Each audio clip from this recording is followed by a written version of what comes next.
যে আমাদের যে অনুষ্ঠানটা এটা আসলে 35 বছরও বেশি সময় ধরে চলে আসছে, মানে আমার জন্মলগ্ন থেকে আমি দেখে আসছি। এখানে 3 দিন ব্যাপী অনুষ্ঠানটা হয়, গতকাল থেকে শুরু হয়েছিল, এটা আগামীকাল সারা রাত হবে, তারপরের দিন হচ্ছে রবিবারে গিয়ে শেষ হবে। এখানে প্রতিদিন আসলে প্রায় হাজার হাজার মানুষের সমাগম ঘটে। তো এখানে আসলে ধর্মের ম্যাটার করছে, এখানে ধর্ম নির্বিশেষে সবাই এখানে হচ্ছে আমাদের এখানে আসে। এখানে ইভেন আপনি হচ্ছে যে হিন্দু, মুসলিম, বৌদ্ধ, খ্রিস্টান সবাই এখানে আসে। আর এখানে একটা অনেক বড় মেলা হয়, মানে কুমিল্লার ইতিহাসে সবচেয়ে বড় মেলা এটাই। আর এখানে আসলে কুমিল্লাবাসী সবাই হচ্ছে যে খুব আনন্দ সহকারে এখানে হচ্ছে সবাই পার্টিসিপেট করে। তো আমাদের এখন এটাই চাওয়া যে সবার মধ্যে যেন এই সম্প্রীতিটা সবসময় বজায় থাকে। বর্তমানে এখন বাংলাদেশে যেই অরাজকতা বা যেই বৈষম্যর সৃষ্টি হচ্ছে, আমরা সবাই চাই যে বৈষম্যটা তত তাড়াতাড়ি কেটে যাক আর সবার মঙ্গল হোক।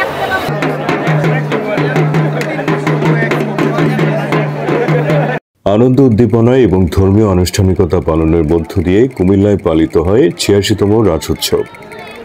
১৪ নভেম্বর বৃহস্পতিবার থেকে শুরু হয়ে ১৭ নভেম্বর রবিবার পর্যন্ত ৪ দিনব্যাপী কুমিল্লা রানীর বাজারে শ্রী শ্রী রাসস্থলীতে শ্রী শ্রী ঠাকুর রামচন্দ্র দেবের ৮৬তম রাজোৎসব অনুষ্ঠিত হয়।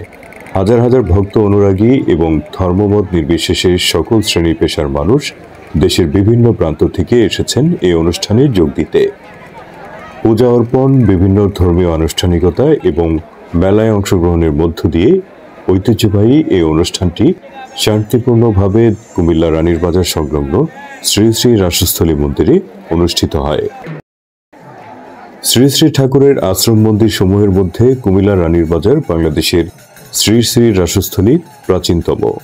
কুমিল্লা নিবাসী শ্রী শ্রী ঠাকুরের চরণাশ্রিত ভক্ত ডাক্তার যতীন্দ্রচন্দ্র দেবরায়ের লেখনী থেকে জানা যায় যে ১৯৩৯ সালে কুমিল্লার ভক্তমণ্ডলীর তরফে ডাক্তার দেবরায় এবং যোগেশ চন্দ্র সেন শ্রী শ্রী ঠাকুরের চরণে প্রণাম করে একটি উৎসব করার অনুমতি প্রার্থনা করলে শ্রী শ্রী ঠাকুর সামান্য নিরাপত্তা পালন শেষে শ্রীমুখে জানান যে কুমিল্লায় আপনারা রাজোৎসব করিবেন।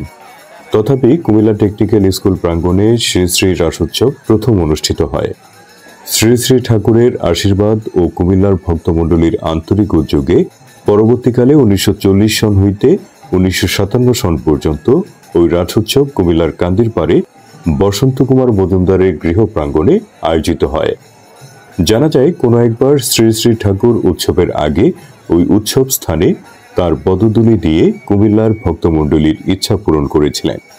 পরবর্তীকালে কুমিল্লার বিখ্যাত আইনজীবী বিশেশ্বর চট্টোপাধ্যায়ের পুত্র পরেশচন্দ্র চট্টোপাধ্যায় রানীর বাজারের পূর্ব দিকের একটি জায়গা শ্রী শ্রী কৈবল্যধামের দ্বিতীয় মহান্ত মহারাজ শ্রীমত শ্যামাচরণ চট্টোপাধ্যায়কে দান করেন।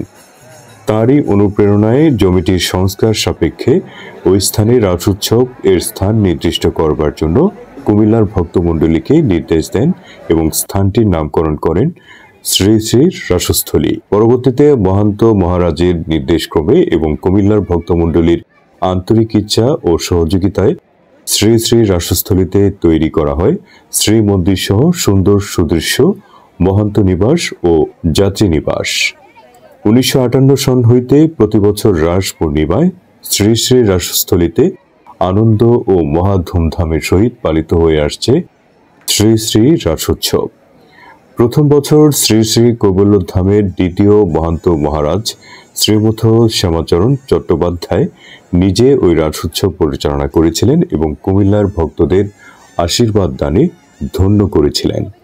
শ্রী শ্রী ঠাকুরের আশীর্বাদ ও কৃপায় আজ অবধি প্রতি বছর রাজোৎসবের সময় শ্রী শ্রী রাসস্থলীতে জাতপাত ধর্ম নির্বিশেষে অগণিত ভক্তের সমাগম হয়ে থাকে এবং ভক্তরা পেয়ে থাকেন কৃপা ও অশেষ আনন্দ। এছাড়া পার্শ্ববর্তী এলাকার আপামর অধিবাসীরা উৎসবের দিনসমূহের অনুষ্ঠিত সুপ্রাচীন গ্রামীণ মেলায় অংশগ্রহণ করেন।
আমার ওদিকে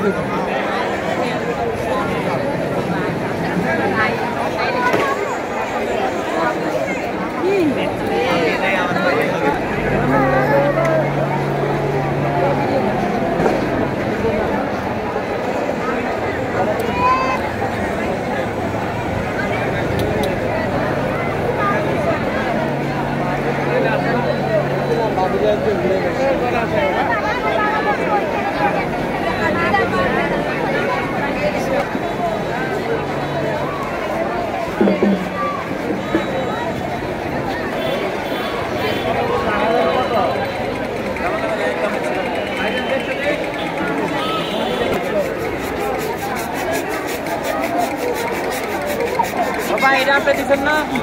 Ini 100 euro.